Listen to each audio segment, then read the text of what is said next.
Amém. Abra sua Bíblia comigo. Vamos para o culto. Aleluia.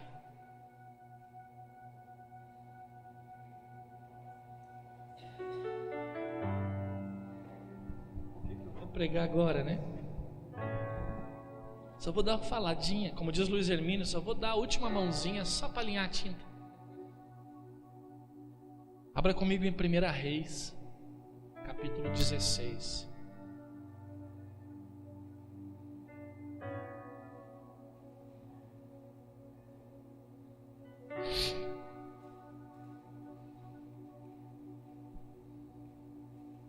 1 Reis, capítulo 16, lá no versículo 30.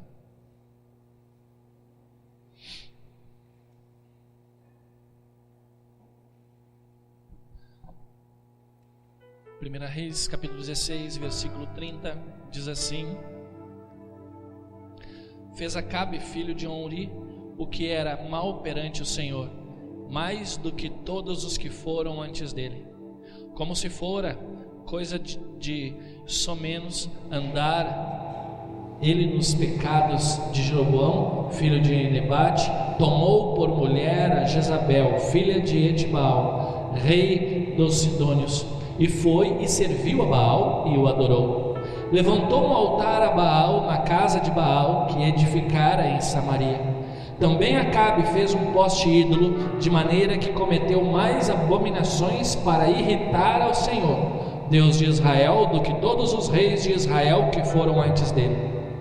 Em seus dias, Iriel e Betelita edificou a Jericó. Quando lhe lançou os fundamentos, morreu-lhe Abirão, seu primogênito. Quando lhe pôs as portas, morreu Segube, seu último, segundo a palavra do Senhor, que falara por intermédio de Josué, filho de Nun. Queria que você pulasse agora para o 17, 1 Reis 17, 1.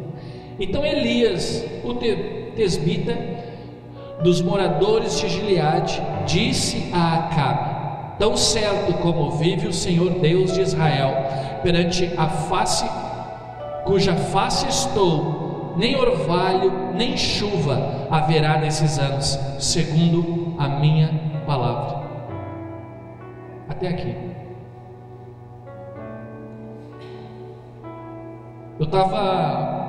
Hoje eu estava pensando, meditando essa semana, e Deus fala muitas coisas, muitas palavras vêm cabíveis ao momento. E eu vou dizer assim, que se eu for preparar uma palavra na segunda-feira, e montando terça, e montando quarta, para pregar no domingo, já na quarta-feira já não é mais a mesma, na sexta muito menos, chega domingo é outra coisa. Então eu tento juntar alguns cacos, alguns pedaços, no final de semana eu tento ir montando, e ainda vejo se é assim, e chego aqui no culto às vezes preparado já, lendo, relendo, tentando encaixar para iniciar. Aí quando os meninos começam a tocar, já entra no outro rumo, que eu entro em um parafuso ali, porque já o ambiente está pedindo outra coisa. Por quê? Porque a atmosfera que o povo entrou e começou a clamar aqui, levantou uma fogueira que aquece, levantou um incenso que tu sente que Deus quer fazer algo. E tem dias que o incenso que é aceso para o Senhor, ele não move nem o Senhor do trono. Tem incenso, tem reuniões aqui que quando sobe, quando é aceso o incenso, o Senhor se move e ainda delega anjos a abençoar. Eu entendo isso, eu sinto isso em algumas reuniões. E quando eu venho aqui, os meninos começam a tocar, só pelo início da letra da música, eu começo a ver assim, Deus quer fazer alguma coisa, e começa a chegar um, ou dois, ou três, o louvor, às vezes o lado de cá parece que está rompendo, parece que o lado de cá está meio xoxo, mas daqui a pouco entra um ambiente, um lugar, onde a igreja começa a adorar, e aquilo que eu estava lendo já se perde, porque não é mais aquilo. E então nesse final de semana eu tentei entender o que Deus queria fazer, falar. E hoje então na parte da tarde eu fui buscar alguma coisa e vi que Deus queria falar sobre transformação, sobre transformar. E iniciou a nossa reunião eu falando sobre algumas coisas que nós temos experimentado, sobre testemunhos que nós temos dado, testemunhos que temos já vivenciado, testemunhos que temos passado, histórias que está no nosso rastro. Quem olhar para trás e for olhar e vai ver, se bater nas portas e for ver o testemunho que nós temos passado em cada casa, em cada rua, em cada vida, em cada momento de trabalho, cada um tem a sua história, cada ambiente que nós geramos aqui dentro, cada culto. Eu fico incomodado às vezes, porque muita palavra que nós pregamos, que poderíamos dizer assim, foi bênção, elas não foram gravadas. Outras eu falei, Marcelo, vai lá e grava, porque essa aqui eu acho que vai fluir, e dá um tilt no computador e não grava. Daqui a pouco aquela que, essa aí tu gravou, Marcelo, gravei, chega na hora, não gravou, chega na hora, deu zunido, deu barulho, acabou a bateria.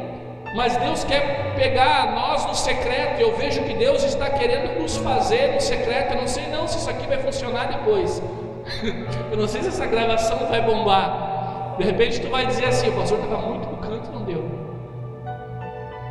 Mas o Nico já trouxe uma que pega 100 metros de altura e 100 metros de profundidade, 100 de largura. É para pegar. Mas se Deus quiser, alguma coisa vai dar errado. Eu não sei.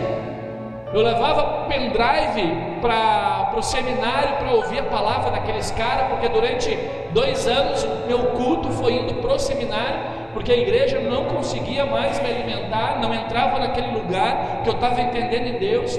O seminário me alimentou e eu falei, essa palavra desses caras eu não posso perder. Peguei então o pendrive, comecei a gravar. No final do culto, da reunião, da aula, quando eu ia lá pegar o pendrive, acabou a bateria, esqueci de apertar o botão. O professor largou um livro em cima e abafou. O pastor largou um caderno em cima e desligou. O irmãozinho pegou, olhou, não sabia de quem era, guardou no bolso para depois entregar no final. Aí eu falei, cara, mas sempre tem um problema. Mas eu vou pegar então o do Marcelo, que o Marcelo ganhou quando fez 15 anos. Perguntaram, Marcelo, tu quer um bolo de 15 anos ou tu quer um pendrive? E ele disse, quer um pendrive. E ele ganhou então um MP4. Eu sei que eu estou inventando, né, do bolo de 15 anos, né? Mas tu ganhou então um pendrive. Eu falei, cara, me empresta esse pendrive. É o MP3 dele. Eu que te dei o MP4? Escuta, foi, né? Tá. O Marcelo ganhou um MP3 e eu levava ele lá. E eu levei, primeiro dia, gravei tudo, com certeza. Sentei do lado, gravei.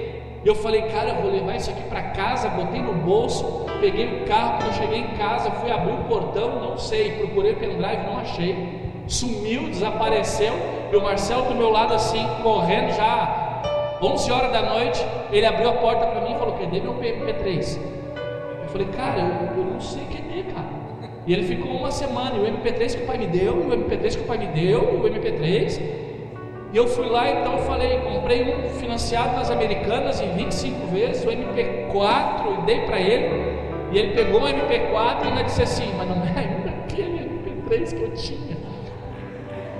E tu não pega mais. Eu falei, não, cara, não pega porque eu entendi. Então eu vejo que Deus está nos movendo, nos colocando dentro de um lugar para nós aprendermos e não ir manifestar algo ainda que a gente não sabe. O pastor Luiz hoje falou, cara, eu estou lendo algumas pregações minhas que eu estou tentando viver ela hoje, porque na época eu preguei sem saber para que era. Eu pregava porque Deus me dava, mas eu não sabia para que. Hoje eu estou relendo elas, entendendo, é para mim hoje, é para mim ontem, cara, isso aqui é para resposta para mim amanhã. E eu estou relendo e eu me peguei nisso. Às vezes nós estamos fazendo algumas coisas que são palavras, são profecia, são textos que Deus dá, talvez não é nem para você, não é para a igreja, mas é um aviso para os dias que virão. Mas nosso papel é receber essa palavra e conduzir ela na direção que Deus vai dando cada passo na nossa vida. Então hoje você pega essa palavra, observa, tenta, degusta, não é para mim. Amém? Só aguarda, anota para ela não passar em branco, porque o momento que vier uma necessidade, ela está respondendo a tua queixa. Mas não diga que é para o fulano ou ciclano, o fulano não veio hoje. É para você, se não é para agora, é para amanhã. Então pega essa palavra. No estudo de Acabe, nesse estudo, Acabe então era um homem que teve a liberdade de ser rei em um lugar onde ele só trouxe lixo para dentro de casa. Ensinou o povo a cultuar a deuses, a prostituição, a aborto, a consagração de crianças a Baal, e precisou se levantar um homem. E onde eu precisei entrar nesse lugar para entender o que Deus queria falar é sobre transformação. Nós estamos esse tempo todo, eu poderia dizer que eu sou crente desde 96. Eu não sei se tem alguém aqui mais crente antes ou tem menos crente, mas a data não significa nada, porque meus pecados eu comecei a entender eles em 2000. Fui para aceitar Jesus em 97, fui acho que 3 ou 4 vezes, porque eu não conseguia entender isso. Em 2006 algumas coisas aconteceram, 2007, 2008, 2010, até hoje tem acontecido algumas coisas que eu vejo, eu preciso me converter. Eu não sei o quanto você está convertido, mas a nossa intenção, a nossa obrigação é mudar a nossa forma de ver e pensar todos os dias, nos transformar. Você não pode ser, quando sair, a mesma pessoa que você era quando chegou. Quanto tempo nós vamos ficar ouvindo a palavra, orando e adorando? 2 horas? Tem gente que fala, mas um culto de 2 horas. Aí eu te pergunto, é muito? Cara, eu acho muito. Mas está sendo suficiente para você mudar? Eu gosto de culto de 40 minutos, 30 minutos, culto de 1h30, culto de 1 hora. Eu vou na igreja tal lá que é rapidinho. Mas o importante é o quanto tem mudado. Nós não olhamos para o que nós mudamos, nós olhamos para quando o culto é longo, o culto é curto, ou a música que foi errada. Me diz uma coisa, houve um erro aqui, quando a Jaque foi cantar e o Marlon entrou. Houve um erro, meu Deus. Mas o que esse erro deixou de edificar na tua vida? Porque talvez a música inteira não mexeu contigo. Talvez a música, o louvor inteiro não foi capaz de transformar a sua vida. Uma pregação hoje talvez não foi capaz de transformar, mas nós nos apegamos num erro que o pastor leu errado, o pastor virou a Bíblia, estava lendo o versículo errado. Deus está procurando pessoas que sejam fáceis para ser transformadas. Então eu te digo, se você é convertido desde 2006, isso não significa nada se você ainda não é convertido. Eu estou na igreja desde 2006, isso não significa nada. Tem pessoas que fazem mais do que eu e entraram na igreja em 2010, 2011. Tem pessoas que fazem muito mais do que pessoas que já estão há anos na igreja. Mas a questão é que Deus não nos chamou para fazer, Deus nos chamou para ser. E é por isso que nós falamos algumas coisas nos cultos, é por isso que às vezes no WhatsApp eu preciso chamar a atenção de alguns, é por isso que às vezes eu dou uma pegada em alguém na rua. Não, porque eu estou fazendo isso, estou fazendo aquilo, cara, mas Deus não chamou para fazer, Deus nos chamou para ser. Mas tu é? Não, eu estou indo fazer tal coisa. Tá, mas tu é? É o que, pastor? Tu é um bom marido? Mas tu é um bom filho? Mas tu é um homem de Deus? Não, pastor, estou fazendo isso, estou arrumando aquilo, estou fazendo aquilo lá, estou indo evangelizar, estou indo. O Nico está indo lá na casa de recuperação, leva mais 3, 4, vão lá, abençoam, fazem um chuto, tocam, canto, levam brinquedo, comida, eles vêm satisfeitos, os pastores lá elogiam no Facebook, ligam elogiando, ou quando nós nos encontrarmos, falam bem. Aí o Vinícius vem e diz, pastor, mas eu fiz, eu estou fazendo. Ele fala para o Nuno, ele fala para o Marlon, estou fazendo. Mas a pergunta é, mas quem tu está sendo? Não é o fazer. O fazer é muito fácil, você pega a vassoura e faz. Agora ser é uma coisa que só quem vai testemunhar isso é a tua esposa, só quem vai testemunhar isso é tua mãe, a pessoa que está próxima a você. Quem você está sendo? Quem você era? E nós precisamos entender que é possível transformar a nossa situação. Eu semana passada, domingo, eu ia pregar, preparei o culto da palavra, fiquei na volta o dia inteiro para chegar aqui na hora. E a Júlia chegar e falar assim, Luciano, eu posso pregar? Eu falei, pode, mas eu estou sentindo o ambiente, né? Eu estou sentindo o ambiente para mim entrar aqui, agora. Ela, não, então tu prega. Eu falei, tá, mas o que tu vai pregar? Ela falou assim, tá, sabia o que eu quero pregar? Eu falei, tá, mas está dentro do ambiente? Está dentro. Não, sim. Eu falei, então prega. E aí ela veio, ministrou, e eu precisei ouvir, e o que eu ouvi mexeu no meu coração. O que eu ouvi foi resultado da transformação que nós tivemos naquele dia.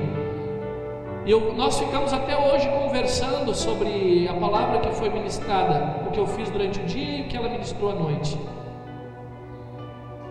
E se nós estamos nos dispondo a fazer alguma coisa, tem que haver uma transformação e um resultado. Se você está vindo num culto, precisa haver um resultado. Por que você veio hoje? Para ser daqui a pouco igual ao que você era meia hora atrás? Para que você veio na igreja? Por quê? Para continuar sendo infiel? Para continuar sendo um primo em vez de irmão? O que você faz? Tem pessoas que estão na expectativa para descobrir qual é a transformação que está tendo a sua vida, para que ela possa seguir você e ver você como exemplo. O fazer vai ensinar a ser serviçal. O ser vai dizer, cara, esse cara está num lugar que eu não entendi, não conheço, mas esse cara eu vejo que ele traz algo com ele. Deus está querendo pegar pessoas que queiram ser filhos de Deus. Aleluia. E um filho de Deus faz aquilo que o Pai quer. Aleluia. Não faz aquilo só para tirar um sorriso, faz o que o Pai quer. E existem seguidores da sua volta, louco para seguir alguém que faz o que o Pai quer. E nós precisamos contagiar essas pessoas que estão querendo ser aquilo que o Pai quer. E o nosso papel é transformar a nossa vida e transformar a vida dessas pessoas. E Elias então, ele precisou entender isso, e ele se posicionar num lugar e entender que é possível transformar uma situação, é possível transformar uma nação, e é possível transformar uma pessoa. O poder de Deus pode transformar você. Sem uma convicção, nós não somos transformados. Então a pergunta-chave de tudo é: por que você veio ao culto hoje? Você veio só para estar junto na entrega do convite, do presente? Você veio só para rever um amigo? Talvez o Nico veio hoje porque ele tinha que montar a câmera, mas se não fosse a câmera ele não viria. Talvez a Jaque veio só para tocar, porque se não fosse para tocar, não vai ter louvor, não vai ter teclado, ela não veio no culto. Por que você veio hoje? A causa que fez você ter vindo, ela vai te pegar. O resultado dela vai te pegar. Se a causa que fez você vir é a necessidade de ter Deus, Ele vai te preencher. Se a causa é criticar, a resposta da crítica, o resultado dela vai te pegar. Se você veio para fazer algo, a resposta desse algo vai te pegar. Você vai ter resultados. Então a pergunta é: o que você veio fazer? E a forma que você foi convidado a estar aqui vai ser o seu resultado lá na rua. E alguém vai dizer assim: pô, o cara está na igreja já faz anos e o cara não muda. O cara continua o mesmo chato, o cara continua o mesmo safado, o mesmo sem graça, o mesmo conversador, o mesmo bajulador de menina, o mesmo falcatrua, o mesmo negociador. Eu trabalhava próximo ao Detran, CRVA aqui na Cachoeirinha, ao lado ali com placas, e eu conhecia homens ali que eram crentes velhos na igreja. Quando se falava de igreja, ele conhecia versículos, história, testemunho. Quando eu ia dizer do pastor fulano, eles: não, mas o fulano de tal. Quando eu ia falar de uma pregação, ele: não, mas eu ouvi uma na igreja. Quando eu ia falar do DVD, da música, eles falavam: não, mas e aquela música? Quando eu ia falar que eu estava aprendendo a tocar, eles diziam: não, mas eu também toco. Só que o cara andava assim, ó: onde é que tem lacrezinho aqui para mim poder juntar, que eu vendo por 50 pila? Quando nós trocávamos as placas do carro, nós cortávamos os lacres e trocava a placa. E eles reaproveitavam e vendiam. Ô Nico, troca a tua placa aí. Não faz um Detran, vai cá, me dá 50 pila que eu te arrumo um lacre. E eu lembro que eu falei com o rapaz da loja, eu falei assim, cara, eu vou pegar um alicate, eu vou começar a morder todos os lacrezinhos. Eu lembro que quando eu estava trocando a placa, eu já cuidava os irmãos. Ele já saiu do carro, já ficava assim pelo chão, assim. E eu falei, cara, não adianta procurar nada que tá tudo mordido já aí. Ele, como assim? Eu falei, não, tá tudo inutilizado, tudo eu quebrei, cortei, mordi eles, não dá pra usar mais. Tá, mas por que tu faz isso, cara? Se tu juntar aqui eu te compro, eu te dou uns 100 pila por uns potinhos. E a gente não entendia essas coisas, porque eu também estava aprendendo. Só que quando nós entramos num lugar, nós acabamos vendo que muitas das coisas que nós fazemos, cara, não estão agradando e não está sendo transformado. E o pastor que nos ensinou, que eu comecei com ele não tinha todos os cabelos brancos. Hoje ele já está com os cabelos, parece um algodão. E a gente brinca assim, como ele está velho, e ainda pregando o evangelho. E eu acredito que muitos daqueles cabelos brancos são, eu não vou dizer que eu fiz ele sofrer, mas muito ele pregou e eu não entendi. Muitos dos meus cabelos brancos aqui tem vindo durante os cultos. De repente hoje está nascendo mais um. Os seus cabelos brancos é tempo que está passando e você continua falando a mesma coisa. A minha mãe e o meu pai falavam a mesma coisa para mim. O pai dizia, eu já não te disse, rapaz. Ou às vezes a mãe disse assim, o teu pai não vai falar, você já se conhece, e eu vou te dizer pela última vez, senão tu vai apanhar. Mas nós continuamos fazendo errado. Mas há um momento, graças a Deus, que a gente se transforma, ou estamos transformando. E qual é a fase de transformação que você está? Os fios de cabelo branco estão vindo aqui, estão vindo aí.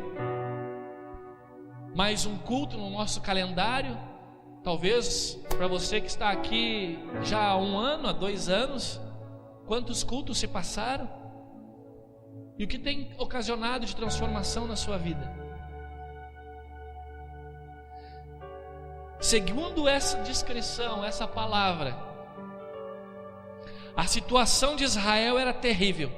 O rei Acabe deu as costas a Deus e não aceitou o que Deus queria fazer e preferiu fazer aquilo que ele queria. Ele liberou sacanagem, destruição para dentro da cidade. É como se você quisesse fazer assim: hoje vai ser festa dentro de casa, vou liberar para todo mundo vir aqui e tocar um fandangão aqui dentro, bebida. E a tua esposa chega e fala, cara, mas o que é isso? Cala a boca, mulher, quem manda sou eu, hoje nós vamos fazer a festa. E eu começo a entender que esse era o papel de Elias.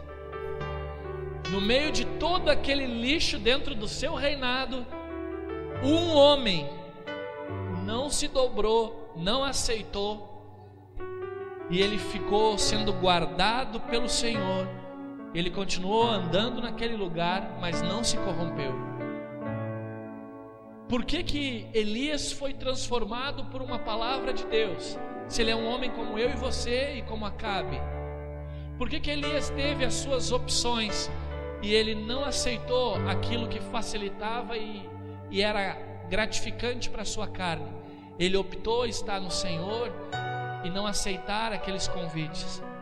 Qual a diferença de Noé, de ter ouvido Deus? Qual é a diferença de Moisés? Qual é a diferença desses homens com nós?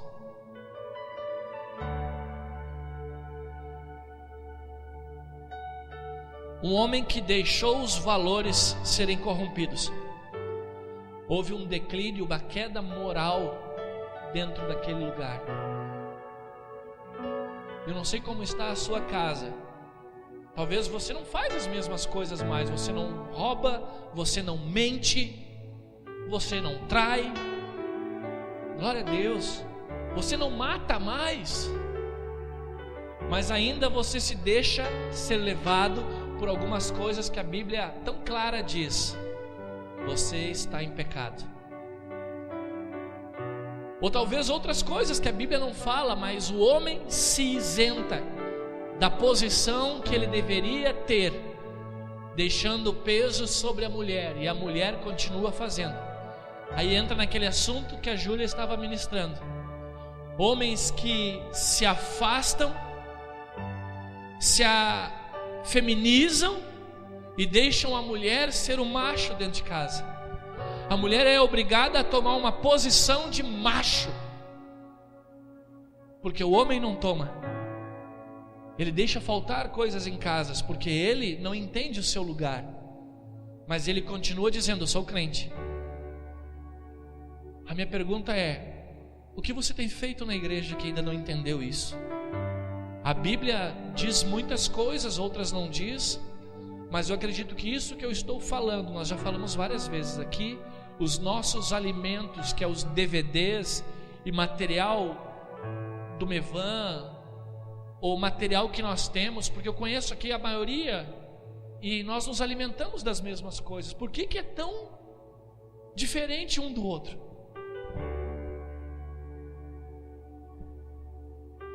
O profeta Elias foi o único que resistiu, que não entrou na onda da maioria.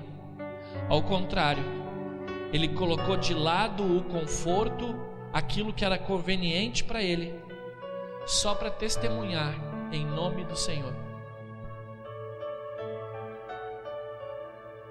Nós precisamos estar, quando sair daqui, ir para casa e pensar: isso aqui testemunha o nome do Senhor? Então eu não quero. Nós precisamos entrar no trabalho amanhã e falar: cara, se eu fizer isso, testemunha o nome do Senhor? Então eu não posso. Ah, mas não tem ninguém. Aí entra o caráter, é você com Deus. Ninguém está vendo. Se você entende que o Senhor está vendo, e você é um homem que precisa ter transformação e ser transformado, você mesmo sozinho, dentro de uma caverna, no escritório fechado, sem câmera nenhuma, você vai dizer assim: eu vou lutar, mas eu não posso fazer isso. Elias conseguiu mudar o quadro daquela história. Os profetas de Baal foram derrotados. Os homens que consagravam as crianças, os ídolos, as pessoas a Baal foram derrotados. O rei Acabe foi tirado, foi morto conforme uma profecia. A esposa Jezabel, que era grande parte daquela idolatria, da destruição do povo, ela foi morta, onde os cachorros, conforme uma palavra, os cachorros comeram a carne dela. Tudo porque Elias orava naquela cidade e dizia: vocês estão fazendo aquilo que o Senhor não quer.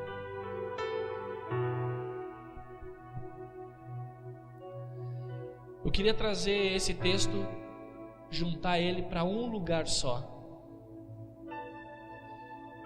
O que precisa nas nossas vidas é convicção do porquê que nós estamos aqui. Vocês têm convicção? Vou dar um exemplo aqui. Isso que nós recebemos, esse presente, o valor dele, vamos dizer que vai dar R$500. Foi chamado 5 pessoas a R$100, 10 a 20 a 50, sei lá. Mas será que tem pessoas que deram só porque tinha sobrando esse mês? Ou deram porque entende que é um presente para a honra dos pastores? Não quero entrar nesse mérito. Por que você quer casar? Por que você casou? Por que você trabalha? Por que você se alimenta? Por que você toma banho? Por que você dorme? Por que você compra uma roupa mais bonitinha? Por que você vem para a igreja? Por que você tem uma Bíblia? Por que você está aqui hoje? Por que você deixou a sua casa? Por que você se ajoelha? Por que você vai para casa ao sair daqui e mantém a sua vida reta? Por que você se larga?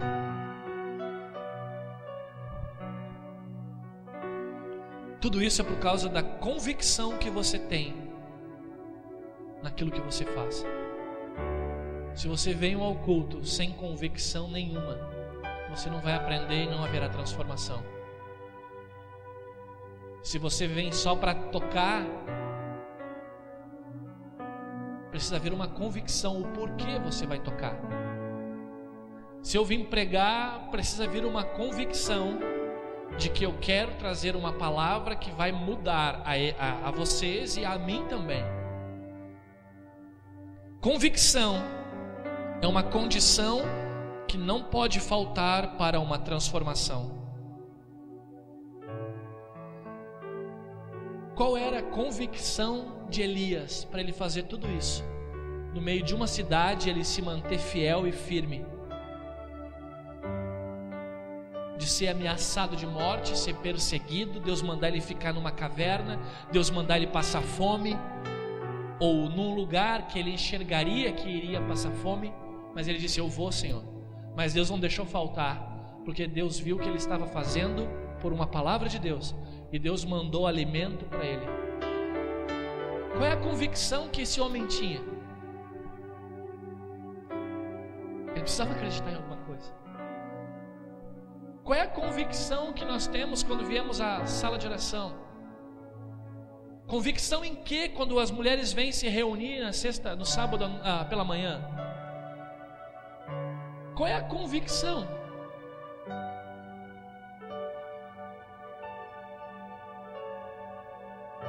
O que tornava Elias tão firme assim?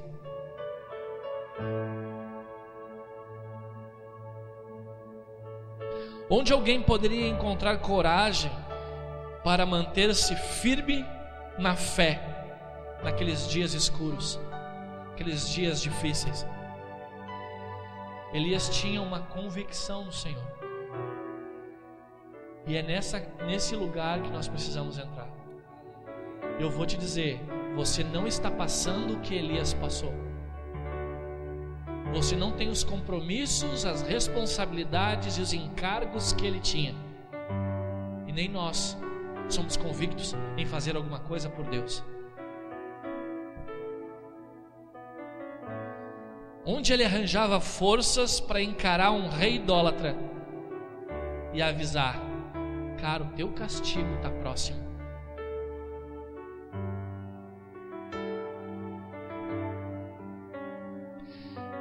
Elias tinha certeza que existia Deus. Eu pergunto para você: você tem certeza que Deus existe? Você tem convicção que Deus existe? Você tem convicção que Deus é vivo? Elias tinha. Elias tinha uma convicção que Deus era vivo, porque ele falou lá no versículo 1: então Elias, o tesbita dos moradores de Gileade, disse a Acabe: tão certo como vive o Senhor, Deus de Israel, perante cuja face eu estou, nem orvalho nem chuva haverá nesses anos, segundo a minha palavra.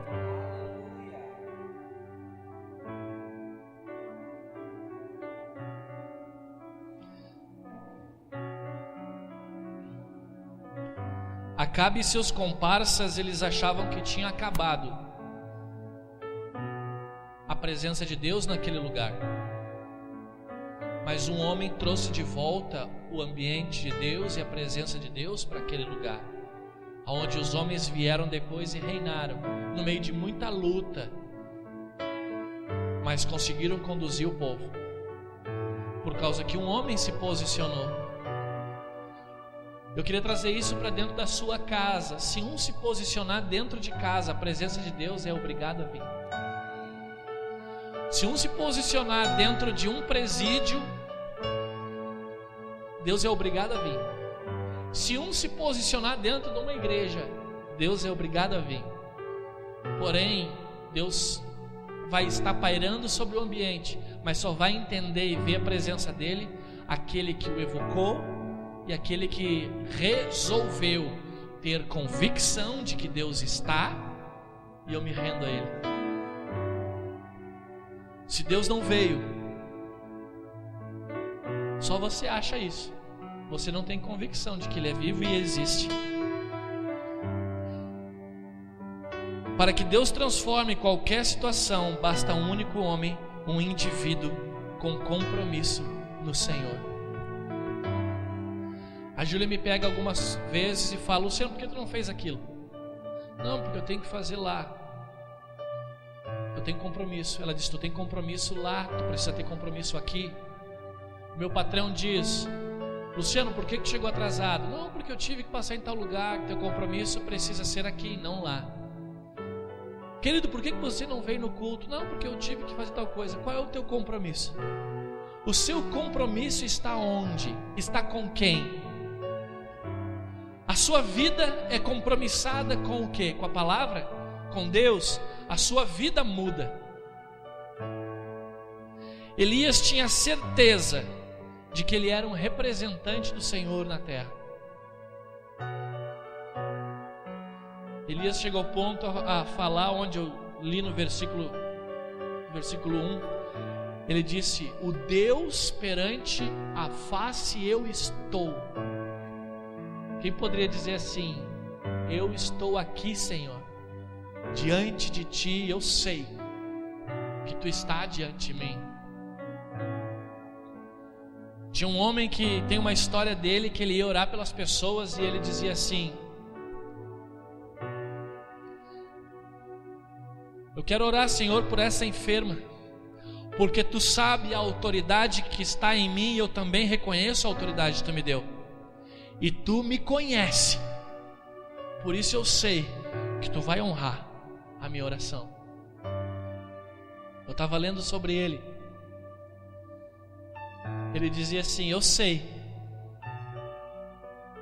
que o Senhor me conhece, e é por isso que Ele age através da minha vida, porque eu tenho compromisso com Ele. Ele, numa oração, ele disse assim: teve um dia que eu me atrasei, cheguei em casa atrasado, fui orar e chorei, porque eu me atrasei com o Senhor e Ele já estava lá sentado na poltrona esperando eu chegar. Mas como Ele é um Senhor paciente, Ele me esperou. Eu não perdi a oportunidade de estar com Ele. Mas se fosse vice-versa, eu já teria ido embora. Mas o Senhor não foi embora. E quando eu orei, o Senhor, Ele respondeu a minha oração. Essa é a história de um homem que busca o Senhor com comprometimento. Ele tem compromisso e ele se abala quando ele não consegue honrar o compromisso dele. Quem de nós aqui nos abalamos quando nós não honramos com o nosso compromisso? Às vezes nós nem temos compromisso, ou nem me interessa ter compromisso. Por isso que eu nem perco tempo em parar para pensar se alguém sofreu por isso, se alguém me esperou. O comprometimento vai dizer quem você é também. Elias tinha certeza de que o poder de Deus estava à sua disposição. Nem orvalho, nem chuva haverá nesses anos, segundo a minha palavra, porque ele entendia que ele era um profeta de Deus e Deus honrava as suas palavras. Ele acreditava que ele foi um homem enviado por Deus, e se ele falou é porque ele sentiu Deus dizendo isso. E nós temos no nosso meio hoje homens que dizem: tu é um profeta de Deus, cara, te levanta, Deus vai te dar o carro. Isso é uma palavra de motivação, mas não é uma palavra que Deus está dizendo. Agora, se você perguntar assim: ei, tu sentiu isso, Deus te dizendo isso? Não. Então assim, cara, fica quieto. Motivacional, eu pego o livro ali do Godrini, eu leio, mas eu quero uma palavra de um profeta, o que Deus está dizendo hoje. Elias era um profeta que sabia o que Deus estava dizendo hoje. É tão engraçado que quando alguém diz para ti assim: cara, tu vai morrer, eu vi pegar fogo na tua casa, eu tive um sonho que tu ia bater, eu tive um sonho que tu ia para a rua. Cara, nós nos desesperamos. Mas se alguém diz para ti assim: eu tive uma visão que tu vai prosperar, eu tive um sonho que tu ia prosperar, a nossa pergunta é: quando? Aonde? É nesse serviço? É naquele serviço? É naquele trabalho? Deus está dizendo para você: ouça o que Deus tem para você, não espere profetas. Nós temos um acesso com o Senhor, mas o que não te faz ouvir é a falta de convicção de que Ele existe. Se você quer ouvir o Senhor, você precisa ter convicção e ter certeza que o Senhor, Ele está à tua disposição. O segredo era orar e estudar as Escrituras. Assim, Elias conseguia entender e confiar no que Deus ia fazer. Se perguntar aqui, quem tem comprometimento com a leitura da palavra? Quem tem comprometimento em orar? Vou dizer assim então, quem tem comprometimento em vir orar aqui com a gente na terça-feira, porque em casa talvez seja difícil, não tem ambiente, tem vergonha da esposa, dos filhos. Quem tem comprometimento em pegar a mão da esposa e orar na mesa, na cama, antes de dormir? Nós vimos um filme aqui sábado, sexta-feira, e eu vi assim que o rapaz ali, o ator ali, a mulher disse assim: ei, tá esquecendo? Ele disse: eu esquecendo do quê? Vamos orar. Aí ele sentou na cama com ela de novo e foi orar. Quem aqui tem comprometimento com algumas coisas? Se você se compromete é porque você tem convicção que aquilo ali é para alguma coisa. Se você tem convicção é porque você acredita. Eu te pergunto, você acredita que o Senhor vive? Você acredita que Deus vai abençoar? Você acredita naquela canção que Deus virá para buscar a sua noiva? Se você acredita, nossa vida não vai continuar assim como está hoje. Você precisa ter convicção que o seu domingo pode ser diferente e você muda o seu domingo. Se você tem convicção no dia de amanhã vai ser diferente, Deus vai abençoar. Se você orar, você vai para casa e vai orar. Deus só precisa enxergar uma pessoa dentro de casa que se posicione. O seu esposo não tem convicção de que Deus existe, então eu não vou ao culto. Agora, se você tem convicção, venha ao culto, ore, busque ao Senhor, porque a tua convicção fará você encontrar Ele.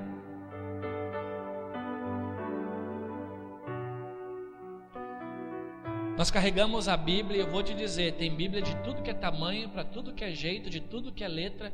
Tem Bíblia que pesa 200, 300 gramas, tem Bíblia que pesa 1 quilo, e tem Bíblias que ainda a gente mete mais papel dentro, já pesa 1,5 kg.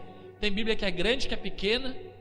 Tem Bíblia que não cabe no carro, cabe no carro. Tem Bíblia de bolso, mas todas elas contêm a mesma palavra, e a mesma palavra que está aqui dentro. Eu te pergunto, você acredita nela? Se você acredita nela, sua vida tem que ser transformada. Senhor, transforma a minha vida. A tua vida não será transformada porque você ainda não acredita. Às vezes eu estou orando e eu me pego: Senhor, transforma a minha vida, mas tem coisas que eu não acredito.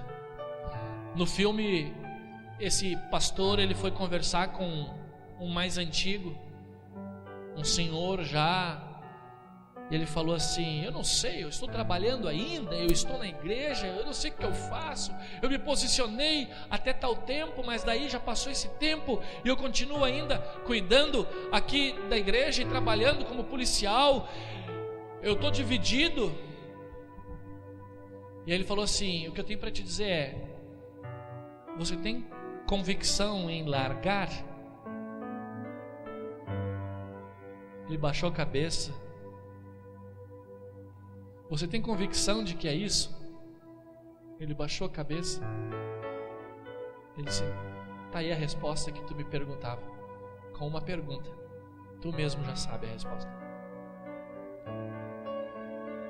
As dificuldades que têm vindo sobre você, têm vindo sobre nós, nós podemos mudar essa atmosfera e esse ambiente, essa dificuldade, mas ela só vai ser mudada quando você acreditar que o Senhor vive, que a palavra dele é fiel e que ele pode usar você aqui na terra. Você é um filho dele. A pregação não tem chu hoje, não tem rolinho, não tem enrolar, não tem choro. A palavra hoje ela é seca. É trazer você ao entendimento, é trazer a mim ao entendimento, porque tem áreas que eu não estou buscando para ter uma resposta. E eu tenho experiências na minha vida, que quando eu busquei tive resposta. E é por isso que eu pergunto a você: Deus não respondeu ainda, porque não há nem convicção no que você quer.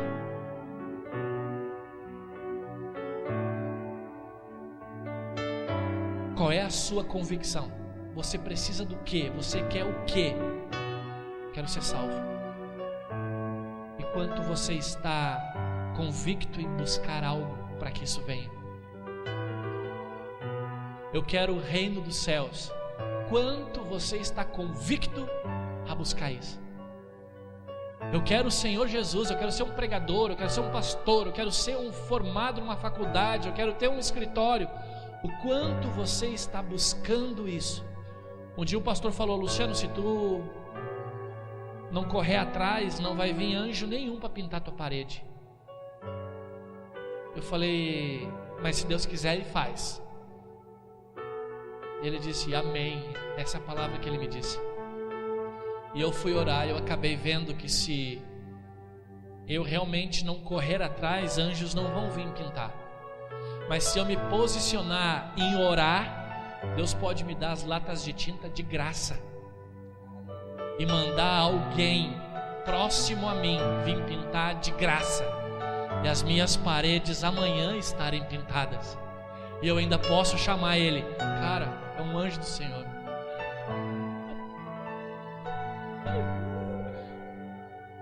Eu encerro aqui. O que você precisa? Só falta credibilidade naquilo que a Bíblia tem. Você acreditar. O que você tem buscado, o que você tem pedido, só falta você acreditar. Eu peço algum financiamento num banco porque eu acredito que ele tem, mas eu vou pedir para ver se ele dá. Eu peço um pedacinho para o Nico porque eu sei que ele tem, então vou ver se ele me dá. Você precisa pedir a Deus acreditando que Ele tem. Ele vai dar se ver em você uma busca nele, um jarro perfeito onde Ele pode depositar e não vai estar furado, não vai estar vazado. Nós precisamos acreditar que o Senhor vive. Jó foi abençoado porque ele acreditava. Se Jó fosse que nem eu, não seria abençoado. Mas Jó fez algo maior que eu. Jó fez algo maior que você. Ele acreditava. E ele disse: no meio dessa situação, eu sei que o meu Redentor vive.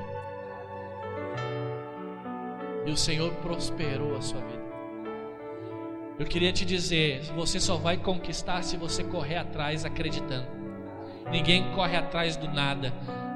Só o crente corre atrás do nada. O crente vem para a igreja, bate palma, dá risada, brinca, oferta, dizima, lê a Bíblia, carrega um peso de 1 quilo embaixo do sovaco, vai embora, se arruma bem, se maqueia e vai para casa e não aconteceu nada. Por quê?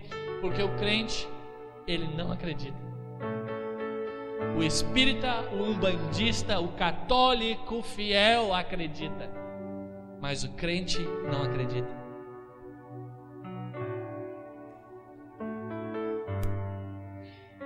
Que a palavra de hoje possa ter entrado num lugar para fazer você acreditar. Tem um monte de versículos, mas não precisa ler, porque aqui todos conhecem. Temos histórias e estudos, e não precisamos chamar o Senhor para dizer: se tu é Deus, faça.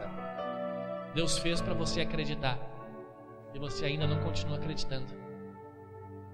Tem oportunidades que Deus não vem pela segunda vez. Ele passou, testemunhou: se quiser me segue. É isso que Jesus fazia. Ei, quem quiser me siga. E a mesma coisa vai acontecer com pessoas que vão ouvir você falar de Jesus. Você vai dizer: se quiser me siga, e vai ficar bravo ainda porque ele não quis seguir. Outros, eles não vão te ouvir. Outros virão, mas podem se decepcionar com você, porque nem você acredita naquilo que prega. E outros confiam em você e fazem até os teus erros, porque é mais fácil acreditar em coisas erradas do que naquilo que é certo. O Senhor está te chamando: cara, acredite que eu vivo. Acredite que eu sou o Redentor, que eu sou o Salvador. Acredite que lá na cruz eu morri por você. Acredite. Acredite que o diabo veio para roubar, matar e destruir. No diabo eu acredito, mas é tão difícil acreditar no Senhor. É essa falta de acreditar que te faz não ver e não enxergar e não receber as promessas do Senhor. Acredite, Ele está aqui. Fique de pé. Senhor, nós te amamos, ó Deus.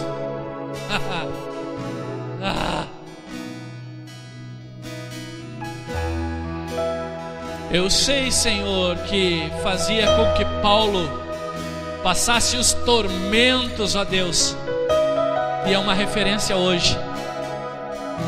Eu sei o que fez Noé negar a uma terra, uma cidade, até lutar contra a família, mas seguiu os que o Senhor falava.